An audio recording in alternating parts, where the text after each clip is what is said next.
аз, които не ни познават, ние сме Фондация Хестия, екип от психолози и психометрици, които работим за това децата в България да имат достъп до съвременни, обективни инструменти за диагностика.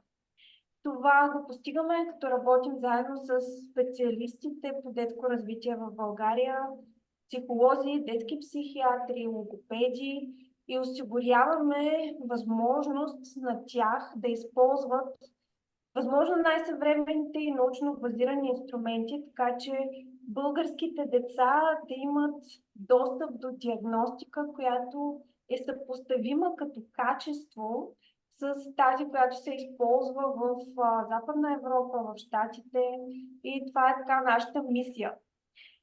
Днес ще си говорим за детето в света или по-конкретно за социално-емоционалното развитие на децата между първата година, между началото на техния живот и шестата година, като ще обърнем внимание на различни теми. Ще обсъждаме това, какво е очакваното поведение, какви настроения и поведение да очакваме от децата в рамките на този период, разбира се. За да ви дам така още малко яснота за това какво предстои на вебинара, ще ви кажа кои теми ще засегнем, когато говорим за социално-емоционално развитие. Едното нещо, върху което се фокусираме, е връзката между грижещия се възрастен, обикновено става въпрос за майката, и детето, което се развива. Като това общуване включва на първо място когнитивното развитие. Много от вас знаят, нали, когнитивното умствено развитие зависи от развитието на мозъка. И това развитие започва още в седмата гестационна седмица на бременността и продължава с изключително бурни темпове до края на втората година от живота на детето, когато то вече е развило около 75% от обема на мозъка си. Тогава мозъка достига 75% от обема, който ще има изобщо като възрастен човек. Съответно, все повече се говори напоследък за важността на първите 2 години, а не това, което сме свикнали да чуваме от нашето детство за възпитанието през първите 7. Всъщност, съвременните източници потвърждават, че първите 2 години са времето, в което се случва най-важното и най-интензивно развитие на мозъка. Когато говорим за когнитивно развитие, за умствено развитие, е важно да имаме предвид, че децата, особено в началото, са много незрели в това отношение. Те първа се учат какво е света и как да се разполагат в този свят, и способността да контролират своите умения, своите способности идва много по-късно.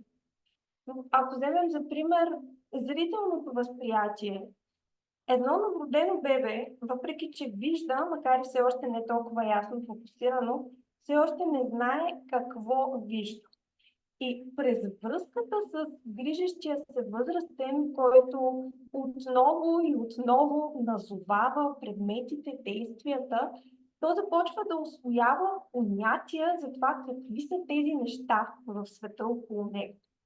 И така, изграждайки тази базисна начална комуникация, детето вече може да включи в кръга си от значими други, постепенно другите членове на семейството, близки и познати хора, другите деца, с които общува в по-късната си възраст. Друга тема, която ще засегнем днес, когато говорим за маркери за социално-емоционално развитие, е храненето. Това може би ще прозвучи очудващо за много от вас, и какво общо има храненето с социално-емоционалното развитие, но всъщност храненето при хората е емоционален обмен, то е социален процес. Ние не сме охлюви, не сме гущери, не сме бозайници. И при бозайниците храненето има и този елемент, то създава свързаност и като цяло е момент на социално общуване. Затова и вече като възрастни хора много от ритуалите ни, много от празниците ни са свързани с това да се съберем и да се храним заедно. Така че това е тема, която не може да бъде пренебрегвана, когато говорим за социално-емоционалното развитие в ранна възраст. Ще засегнем също така и растящата автономност на детето, която тепърва се развива от почти никаква на едно новородено бебе до доста сериозната автономност на едно дете в предучилищна възраст. Ще си говорим малко и за предизвикателствата към родителя при развиването на тази автономност, разбира се, за предизвикателствата при самото дете. Етапите, които ще разгледаме, са общо 9. Разделили сме този период между 0 и 6 години на 9 различни фази, в които очакваме да видим различни неща. Ще започнем с новороденото бебе, когато то още е чисто ново, все още нищо не знае за света. Вече малко по-голямото дете, което е проходило, което активно изследва света около себе си. Ще минем през любимата на всички родители възраст на бебешкия пубертет, така наречен, когато се появяват тантрумите, детето, което се отстоява, през възрастта, в която децата са на детска градина, все по-активно общуват, докато стигнем до предучилищната възраст и едно вече доста самостоятелно дете. Като особено за първите 2 години, първите няколко етапа, е важно да се има предвид, че когато бебето е недоносено, се мисли в коригирана възраст. Тоест, очакваните маркери на поведение, които ще чуете, по-скоро се съобразяват с възрастта спрямо термина. И като цяло тези деца имат малко по-различен темп на развитие, за тях е хубаво да се подхожда с повече внимание за това какво, кога се очаква да се случи. Защо изобщо говорим за маркери на развитие? Какви са тези маркери? Защо се съобразяваме с определени поведения, които би следвало да се случат на определена възраст? Много често ще чуете, всяко дете е различно, всяко е индивидуално, всяко има своя собствена тема. Да, това е така, но има едни биологично зададени диапазони, в които едно поведение се развива при почти всички деца. И ако развитието се разминава съществено с тези биологично зададени диапазони, е важно да му се обърне внимание, защото човешкото развитие е предопределено от гените ни и ги има тези, макар и гъвкави диапазони, в които някои неща следва да се случат. Затова е важно да се следят маркерите на развитие в определена възраст, дали са се появили, и ако не са се появили, това е белег, че просто трябва да се обърне малко повече внимание, да се проследи какво се случва, което ще помогне, ако се налага, ако действително се установи някакво забавяне или някакъв проблем, то той да се адресира на време. Защото колкото по-малки са децата, толкова по-гъвкав е все още мозъка и толкова повече може да му се повлияе, така че развитието на детето да се подпомогне и нещата да се случат по възможно най-благоприятния начин. Затова сега ще разгледаме във всяка една възраст какви са маркерите и какво е очакваното поведение, което повечето деца на тази възраст проявяват. Съответно, след като преминем през всички етапи, ще поговорим за това, кои са нещата, които трябва да се проверят. Ако не са се случили до определена възраст, е важно да се проследи какво се случва с развитието на това дете, дали има нужда от малко повече стимулация, малко повече развиващи активности в някоя посока, или пък има нужда да се провери с специалист как върви развитието. И нека да започнем сега с първата възраст. Това е новороденото бебе от 0 до 3 месеца, когато то тепърва започва да се адаптира към света извън утробата. Много от вас може би са чували за идеята за четвъртия триместър и за това, че всъщност човешките деца се раждат изключително незрели и имат нужда от този дълъг период на адаптиране към света около тях. Какво е важно тук да следим? На тази възраст, в първите си дни, бебетата все още разграничават две силни усещания – приятно ми е и не ми е приятно.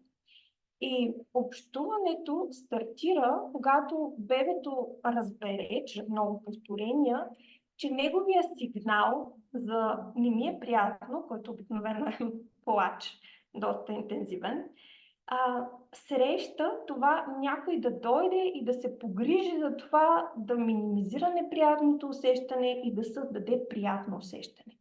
Този някой, разбира се, е грижещия се възрастен, който чрез това постоянно повтаряне на това нещо създава в мозъка на бебето асоциацията, че за него има кой да се погрижи и така изгражда едно базисно доверие към света и връзка с грижещия се човек.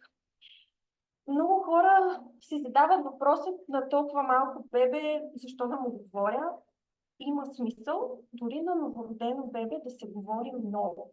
То така се научава първо да свързва гласа на възрастния с образа на възрастния, съответно да го познава постепенно, което е процес, който е стартирал още във вътреутробното развитие. И второ се научава, че това е начинът да се общува чрез думи, чрез понятия, които то постепенно ще започне да усвоява. Тук храненето е от изключителна важност, жизнена важност. Затова, ако има някакъв проблем с храненето, това е нещо, което трябва да се адресира приоритетно. Другото нещо, което очакваме да стане постепенно в новородения период, е детето да започне да разпознава лицата на хората, които основно се грижат за него. Ще забележите при новородените бебета, че те не гледат директно очи в очи, а по-скоро култура на лицето е това, което проследяват и така заучават този култур и вече започват деца, когато се научат да фокусират по-добре, да знаят, когато видят мама, това е мама, човека, който решава проблеми. Едно много важно нещо, което се появява тук, е социалната усмивка, на изключително възнаграждаваща за грижещите се възрастни, когато се появи. Горе-долу около втория месец е времето за нея. Какво можем да правим на тази възраст, за да стимулираме развитието на бебето? От една страна, това, което казах, често да му се говори, да му се пее, защото то така развива и паметта си, включително, освен социално-емоционалните си умения. Също така, сетивната стимулация е много важна за този период. Чрез галене, гушкане, леки масажи, допир до материи, които са приятни за бебетата, това стимулира и мозъчното развитие и води до отделяне на окситоцин, който пък успокоява бебето и му създава приятни усещания. Също така, зрителното възприятие може да се стимулира, като на бебетата се показват различни обекти, играчки или пък карти, като за тази възраст е важно цветовете да са ярки и да има ярки контрасти, защото все още бебетата виждат основно контури. Но това са неща, които могат да се практикуват, за да се стимулира социално-емоционалното развитие. Следващата възраст е много динамична към развитие. Тук бебето бурно расте и физически и започва да усвоява много нови движения. Първо се появява обръщането от една на друга страна, след това постепенно лазенето, войнишката, пълзенето на 4 крака, сядането. Това е един цялостно много динамичен период за бебетата. Това какво очакваме тук, освен тези чисто физически промени, които се случват, бебетата стават все по-чувствителни към това какво се случва около тях. Започват да следят емоциите на майката, може да реагират с дистрес, ако виждат, че нещо се случва с техния грижещ се възрастен. Все повече обръщат внимание на дейностите около тях, на света около себе си, на различни играчки, които могат да имат, заиграват се с малки простички игри. Друго нещо, което очакваме да се появи на този етап е гукането. Или това бебето да се опитва да реагира с звуци, особено когато такива му се подават от възрастния. Би трябвало вече да се чува гугу, гага и разни други такива срички, които в последствие ще се свържат в думички.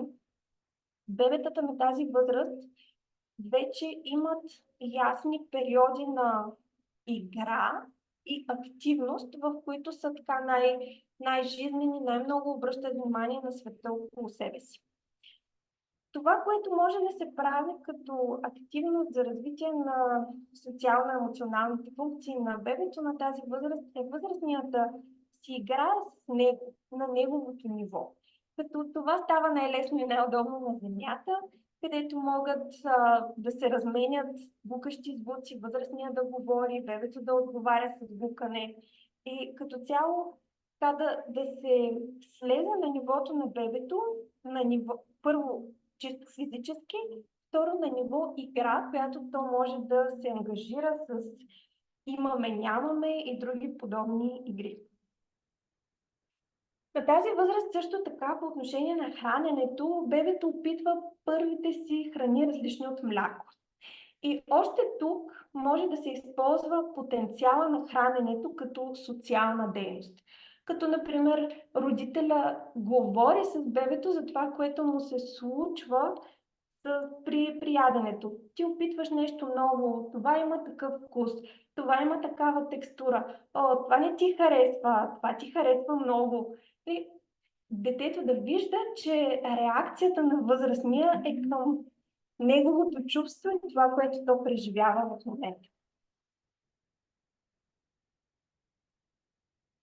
Следващата възраст между 9 месеца и година и 3 месеца. Това е периода, в който повечето деца прохождат. Техните движения стават все по-прецизни, те владеят тялото си все по-добре и вече могат да демонстрират някаква емоция. Ако се чувстват тъжни или гневни, те могат да покажат това.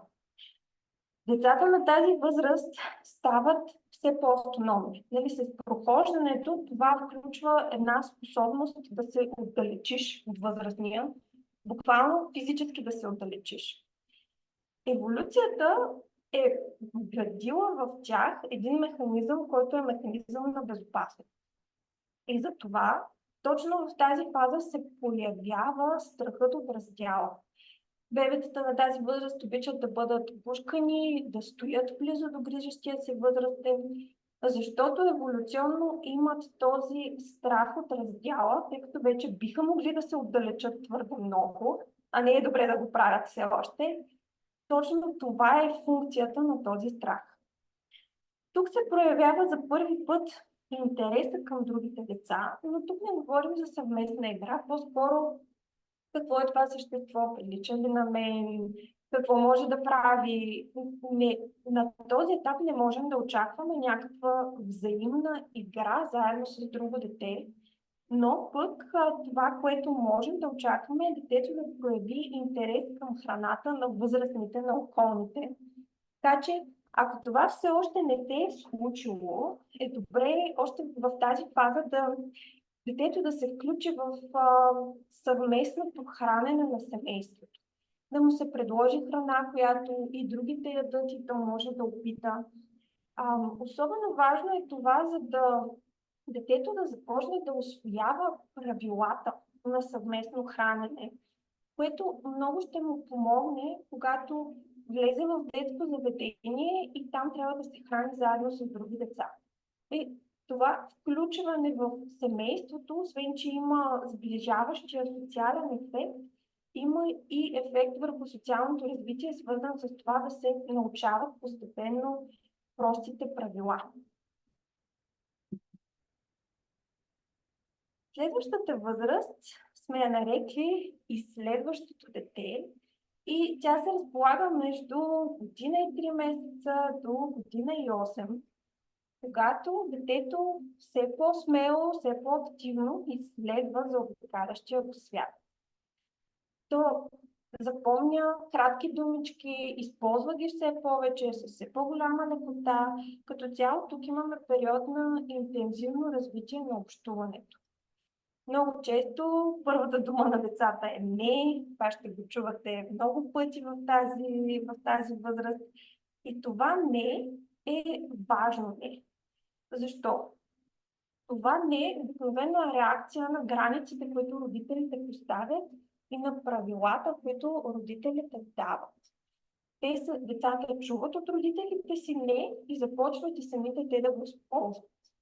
В същото време, за да върви гладко, безпроблемно развитието на едно дете, то трябва да има тези добри граници на безопасност и да знае кои поведения са позволени и кои не, и постепенно да го научава. Защото на тази възраст все още нещата не се научават от първия път, напротив, трябва много, много консистентно, грижещия се да повтаря едно и също правило, докато то бъде усвоено от детето. Все по-често децата имат изразени предпочитания към определени храни на тази възраст и така могат вече да започнат да се инатират, да отказват разни неща. Това са очаквани маркери. Другото нещо, което ни се искаше да отбележим тук, е, че на тази възраст, въпреки че имат интерес към другите деца, децата все още не могат да споделят играчки. Често се случва родителите да искат децата, нали, да бързо да се научат да споделят играчките си, да разменят с други деца, но предвид, че на този етап все още детето няма ясната граница между себе си и другите, то не би могло пълноценно да споделя. Това е нещо, което се случва доста по-късно и ще го споменем отново, но на този етап нямаме очакване, че детето ще може да споделя изобщо. Това, което обаче се наблюдава, е, че децата се разпознават. Себе си на снимка, в огледалото, сочат се, знаят, че това са самите те и това е нещо, което би следвало да се случи до към втората година. И стигнахме до така любимия на родителите период по втората година, който сме нарекли отстояващото се дете. Тук детето знае името си, реагира на него, отговаря на възрастния. Много често се чуват думички и изрази, които звучат като не, това е мое, аз мога сам, дори за неща, които детето не може само.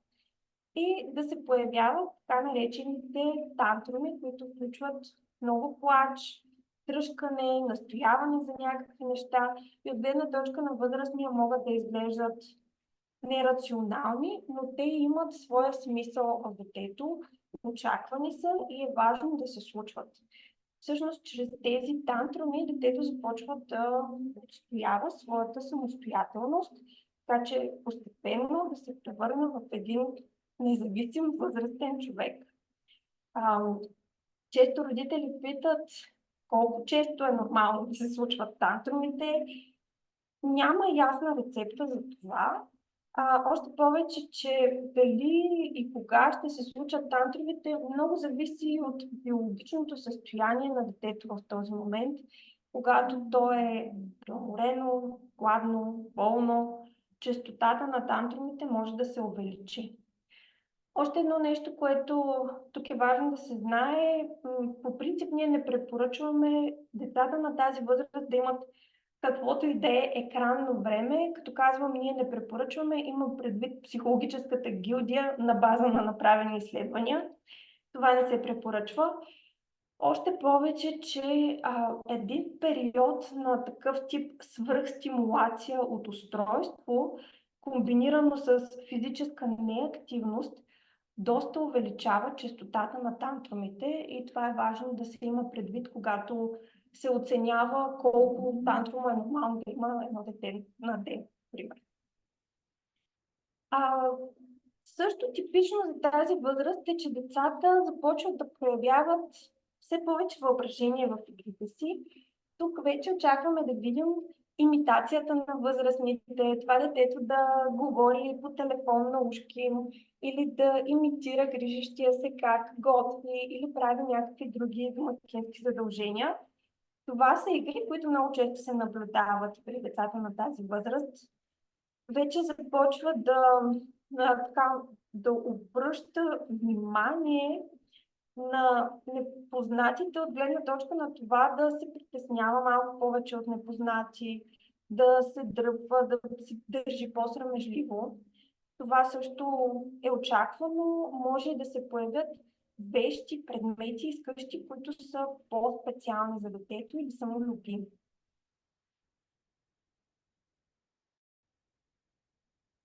Детето, което играе, игривото дете е между 2 години и 3 месеца и 2 години и 8 месеца. Тук тези игри на имитация, които са се появили в предния период, все повече се развиват. Детето може да задържа вниманието си, да се въвлича в сюжетни игри, да си играе на пилот или на лекар, нещо, което определено вече има сюжет.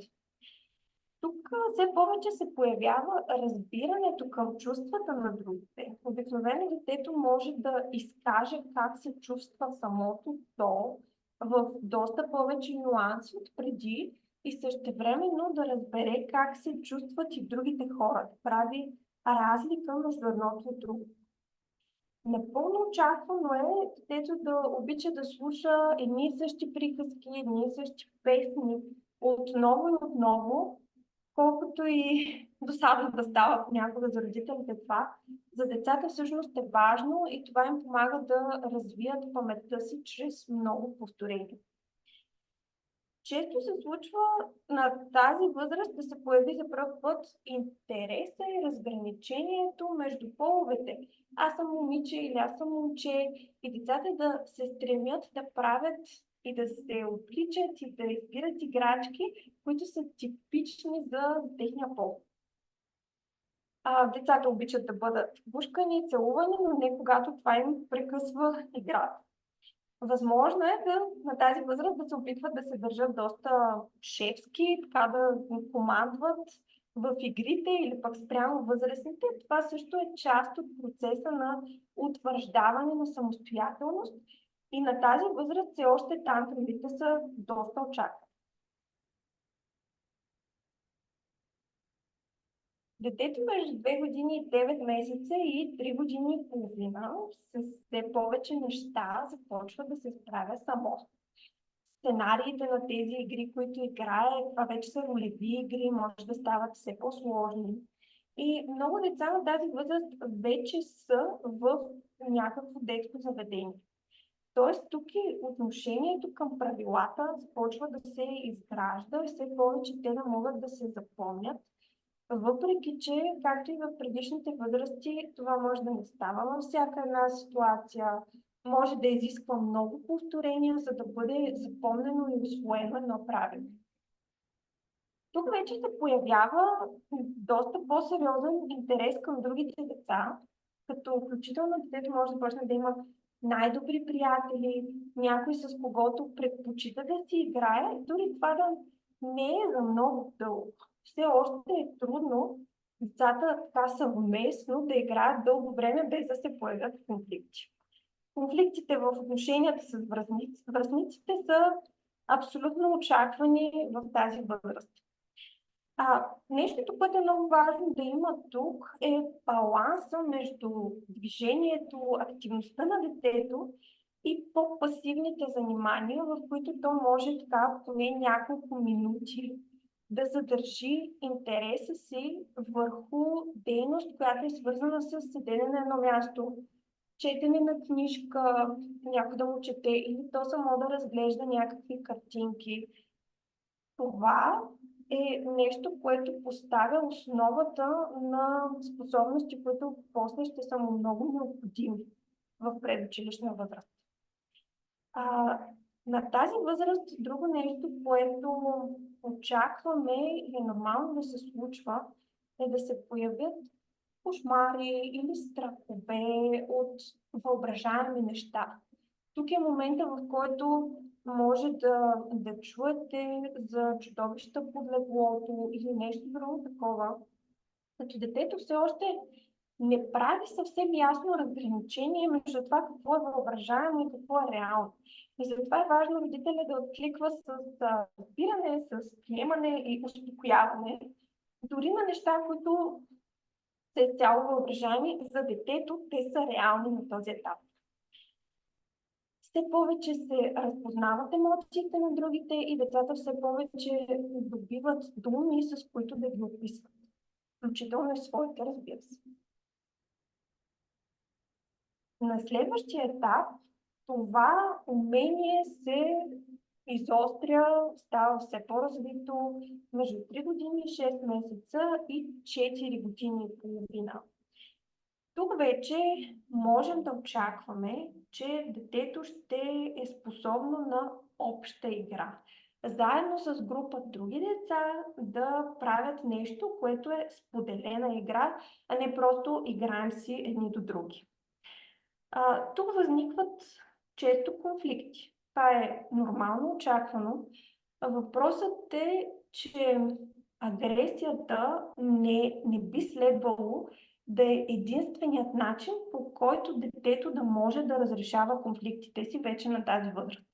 Тоест тук чакаме да могат да се разберат. Аз ще ти дам това, ако ти ми дадеш това. Сега ще правим каквото ти искаш, но после ще правим това, което аз искам. Нали? Почват да се появяват такъв тип договорки и съответно детето може да изчаква реда си, да споделя, да разбира, че някои играчки са общи. Въпреки че това не изключва възможността да си има любими свои, които не иска да споделят. Все повече започват на тази възраст децата да разбират преносно значение на нещата, да харесват хумора, шеги, някои да могат да разберат и да използват. Някои деца си имат въображаем приятел, което е част от цялостното развитие на въображението и започват повече да могат да контролират своите чувства. Оттам идва и тази способност да изчакват реда си. Детето започва да може да толерира фрустрация, да знае, че малко време може да потърпи. Разбира се, този самоконтрол далеч не е окончателен. Самоконтрол е нещо, което се развива окончателно с финализирането на зрелостта на мозъчната кора, което се случва на 26, не на 6. Така че не си представяме на тази възраст, че децата могат да проявяват пълна саморегулация.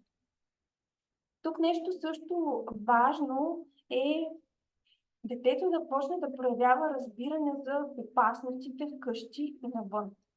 И тук е ролята на родителя да направи разграничението между въображаемите опасности и нещата, които реално са опасни, като пипане на горещ котлон, излизане на улицата пред колите, и постепенно по един достъпен за тази възраст начин да обясни какви биха могли да са последствията от определено поведение, така че с повторението детето да разбере и да се предпазва само от въпросните опасности.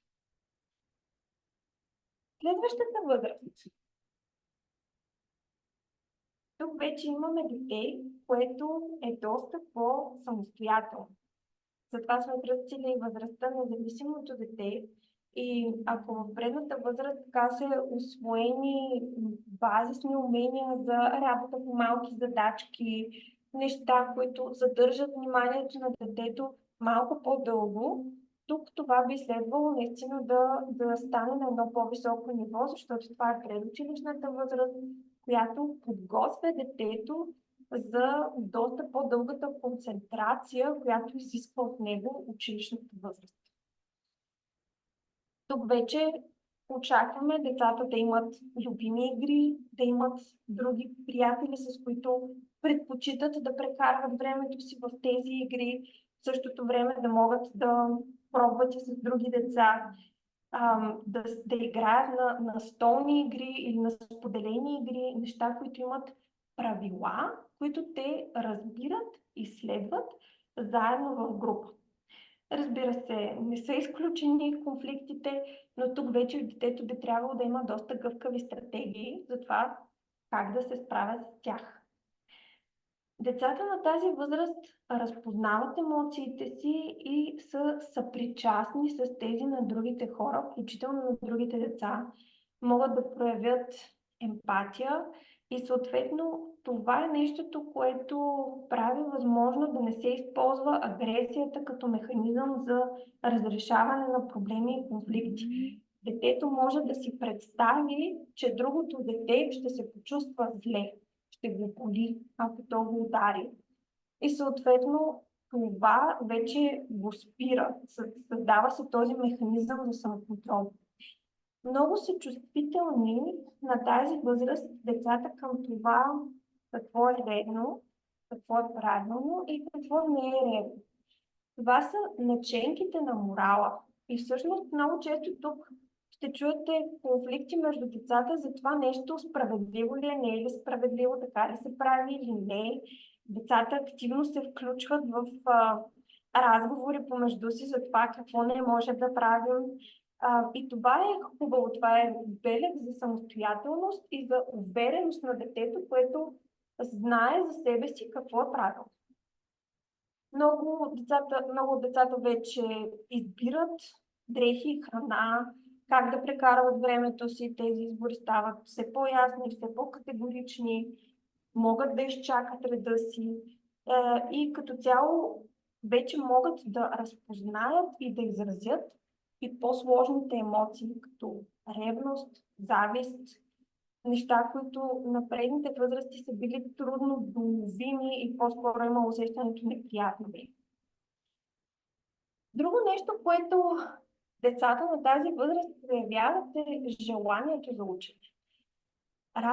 Различни теми започват да им стават интересни и те да искат да научат повече за това или за друго.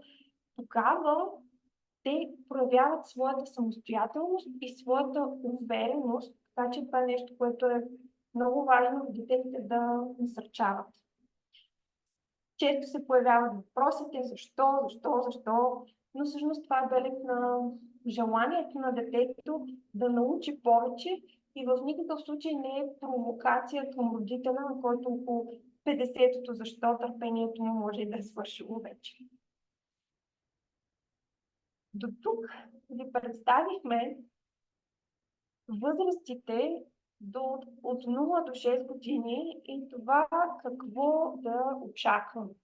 Какво е нормално да се случва, какво би следвало да се случи на всяка една възраст. Сега ще поговорим малко за това, кои са индикаторите за проблем и как да им обърнем внимание. Кои са нещата, на които трябва да обърнем внимание, когато не са се случили на определена възраст. Защо? Защо трябва да им обърнем внимание? Защото ако 90% или повече от 90% от децата на една възраст вече са овладели нещо, а конкретното дете не е, това може да означава различни неща, че развитието се случва с по-бавен темп, че нещо възпрепятства развитието на това умение. Но при всички случаи е важно, възможно най-рано това да се адресира. И какви са индикаторите в бебешка възраст, които могат да ни подскажат, че е нужно да проверим какво се случва? Отсъствието на социална усмивка до към втория, третия месец, когато възрастният се усмихва на детето, лицето е познато, но детето така и не започва да се усмихва обратно. Липсата на обръщане на глава към възрастния, когато то чува познат глас, името си или пък така възрастният се опитва да привлече вниманието му с глас. Примитивните рефлекси да остават до по-късно. Тук става въпрос за примитивните рефлекси. Гюмручето да се стегне, когато длънта бъде докосната и стимулирана. И този рефлекс, който е когато детето се стресне, сякаш се опитва да се хване за нещо, до около 4-тия месец те вече не би трябвало да се случват. Липса на букане. Когато бебето вече е във втората възраст, между 3 и 9, очаква се, че той ще започне да имитира някакви звуци и ако тези звуци липсват, е важно да се провери какво се случва с езиковото и социално-емоционалното развитие на това дете. Много хора така в по-късна възраст, примерно към 3, можете да чуете за дете, което не е проговорило все още, няма проблем, не бързайте, някои деца проговарят късно. Но пък с цели изречения. Това е нещо, което много често сме чували. Така е. По принцип случва се при някои деца да проговарят малко по-късно с повече думи, но говоренето не идва изведнъж автоматично, а то се случва на базата на изградени други умения. И едно от най-ранните умения, свързани с говоренето, е това звукът. Така че очакваме да го видим. Ако не го видим, трябва да проверим какво се случва. Целенасоченото посягане към предмети около 4-5 месец би следвало вече да се е появило.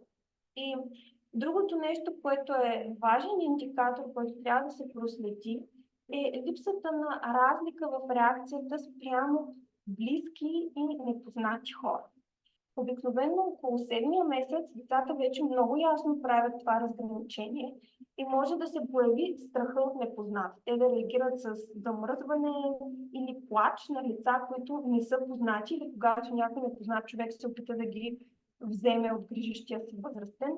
Това е очаквано, би следвало да се случва и ако не се случва, трябва да се провери. В ранната детска възраст, какво би могло да ни подсказва, че е нужно да проучим нещата по-задълбочено? Дете, което не може да се занимава само, не може да предприеме дейност, която активно да изпълнява в рамките на поне няколко минути и вече с нарастване на възрастта повече. И като казваме да се занимава само, имаме предвид с нещо, което не е екран, устройство или някакъв друг тип такава игра. Това не се брои за самостоятелна активност. Дете, което не разбира правила и не може да следва прости инструкции, в момент, в който е спокойно, не е в тантрум, всичко е наред, но дори инструкции като дай ми това или вземи еди какво си, не успява да ги проследи. Не може да се впише в група и да играе с други деца, като тук отново според възрастта, в началото просто да бъдат заедно. Тук говорим за ситуация, в която детето изобщо не иска да се приближи до други деца. Например, когато види, че на площадката има деца, отказва да стъпи там. Срамежливост, но болезнена срамежливост. Не става въпрос за това дете на 2-3 години, което се крие зад крака на възрастния и гледа така леко срамежливо. Болезнена срамежливост, ужас от непознати хора, нежелание да излезе от вкъщи и по-скоро за такъв тип реакции става въпрос. Срещане на трудности в усвояването на тоалетните навици. Тук по този показател има много широк диапазон в различните култури за това какво, кога се очаква. При нас в България повечето деца вече не са с памперс около втората си година, но когато говорим за маркер като биологично проследяване, би следвало до около 36-я месец да са усвоени тоалетните навици при положение, че е имало съзнателни усилия в тази посока. За това, нали, тук с малко с повишено внимание, всеки случай може да е доста индивидуален, но най-общо до към третата година би следвало да има развитие в тази посока. В предучилищна възраст. Нещо, което може да индикира проблем и трябва да се проследи, е дете, което не може или не иска да се самообслужва, да се облича само, да се храни само, отказва. По някаква причина това трябва да се проследи. Когато детето не изпитва съчувствие и съпричастност към други, съответно често това води до агресията да е единствения му начин да се свърже с други деца, това е нещо, което е важно да се адресира. Когато детето също има много ограничено меню и яде само няколко неща и отказва да яде каквото и да било друго, или пък яде неща, които не са храна, камъчета, малки предмети, това е опасно и би следвало да се адресира възможно най-бързо. Често влиза в конфликтни ситуации, нали, това е свързано с съчувствието. Ако децата нямат и други механизми да се справят и да разрешават конфликти, освен агресията, това е важен индикатор, че нещо може да се случва и трябва да проверим какво е. На 6 годишна възраст вече очакваме тантрумите да са изчезнали или много намалели. Отново правя уточнението, че зависи от физиологичното състояние на детето, когато е болно, недоспално или нещо друго му се случва, тогава все още може да има тантруми, но те би трябвало да са много, много по-малко, отколкото на 2 години. Също така, когато детето се поставя в опасност, въпреки че рисковете са многократно говорени, детето знае какви са последствията, те са коментирани с него по начин, който е подходящ за възрастта му и то продължава да иска да излиза пред колите. Това са неща, които също би следвало да индикират повишено внимание от страна на възрастния и да се проверят. Какво можем да направим, за да проверим какво се случва, ако имаме някакви притеснения? Ако не наблюдаваме някои от поведенията, които би следвало да се появят, или пък някои от тези индикатори за проблем го има при нашето дете, имаме няколко варианта, като това, което за съжаление много често се случва, а не е добър метод, е консултирането с други родители в разни родителски групи в социалните мрежи, където се започва: моето дете на тази възраст правеше това, моето свиреше симфонии на 8 месеца. Никога не можем да сме сигурни колко реалистична е информацията, която ни представят хората по този начин. Това не са обективни показатели и те не могат да ни дадат информация къде реално се намира развитието на едно дете спрямо другите деца на същата възраст. Това, което се прави, е да се приложат така наречените скрининг методики. Това са тестове и инструменти, с които се сверява дали индивидуалното развитие на това дете попада в очакваните граници за тази страна и тази култура в конкретния момент. Тези методики ще дадат възможност, ако има някакво забавяне или проблем, то да бъде обективно измерено и съответно детето да бъде насочено към специалист, който може да адресира въпросния проблем. Разбира се, консултирането с специалист е най-сигурният вариант. Този специалист, когато става въпрос за бебешката възраст, е лекаря. След година вече можем да говорим за специалисти по ранно детско развитие, детски психолози, като е важно да отбележим, че на тази възраст не се работи с детето, работи се с възрастния и с това, което се случва между тях. Но е важно родителя да бъде подготвен за това. И вече по-нататък може да се появи и индивидуалната работа с детето. Разбира се, когато специалистите прилагат скрининг методики, те трябва да бъдат специално обучени да ги интерпретират и да работят с тях. И сега, тъй като съдържателната част на вебинара ни приключи, това, което предстои, е да ви представим една възможност, тъй като в момента ние работим по стандартизирането за България на един тест, който адресира именно социално-емоционалното развитие на децата в тази възраст. И ще поканя Ирена Петкова, която също работи в Хестия, да ви разкаже за тази възможност и как можете да се възползвате от нея. Рени, ти си. Много, много благодаря, Мила. Мисля, че беше много информативна. Надявам се родителите, които са тук, да им е било и на тях много полезно.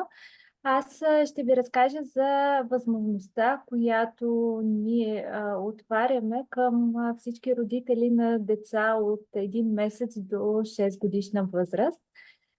Както Мила каза, предстои да стандартизираме и адаптираме скрининг, който оценява именно тези сфери, които досега разглеждахме: социално-емоционалното развитие на детето и поведенията, които включва то за всяка една възраст. Всички родители, които искат да се включат, могат да... Мила, ако може да смениш слайда само, могат да попълнят формата, която ще ви споделим след това в имейл, и да попълните въпросник, който е специално за възрастта на вашето дете. В тази форма ще има точна дата на раждане, която ни е необходимо да подберем точно за вас конкретния въпросник, тъй като те, както видяхте, са доста прецизни по месеци. И е необходимо да използваме точната възраст, в която попада вашето дете. Не ни е необходима никаква друга лична информация, като имена или градове. Вие ще получите обратна връзка, доклад с конкретни резултати на вашето дете. Само че в момента тези резултати ще бъдат спрямо оригиналния тест и оригиналните норми, тъй като все още ние не сме готови с българските и ще помогнете да направим българските норми и да видим именно как българските деца се движат в сферите на социално-емоционалното развитие. След това ние ще ви изпратим актуализираните доклади и ще можете да сравните. Ще има и насоки в самия доклад, какво може да правите като развиващи дейности, как можете да подпомогнете вашето дете, какво е нормално за възрастта, в която се намира, какво да очаквате да видите след това и така. Всеки може да се включи. Възможността е отворена до края на юни месец. Тогава вече ще приключим и лятото всъщност ще работим по статистическите анализи на теста. И това е всъщност и края на днешния ни вебинар. Ако искате, имаме още няколко минутки, в които може да дискутираме ваши въпроси. Доколкото виждам, няма в чата. Аз ще изключа запис.